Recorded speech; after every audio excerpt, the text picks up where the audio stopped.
Всем привет! Автомобиль Kia Sportage второго поколения, объем двигателя 2.0. Распространенная проблема: свист ремня гидроусилителя руля при поворотах в крайнее положение, либо при подаче нагрузки.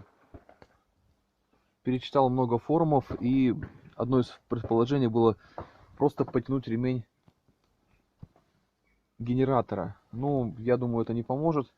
Решил поменять. Для замены ремня гидроусилителя руля нам понадобится снять ремень генератора. Вот в таком он у меня в плачевном состоянии. Его тоже надо будет менять. Для этого надо будет всего лишь ключик на 12.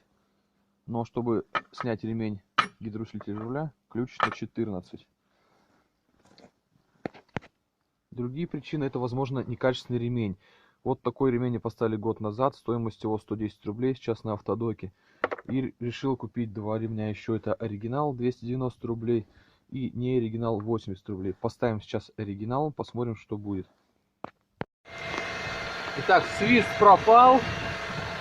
В любых положениях все крутится, вертится, все хорошо. Значит, итог: нужно поменять ремень на оригинальный. Цена вопроса 290 рублей на автодоке.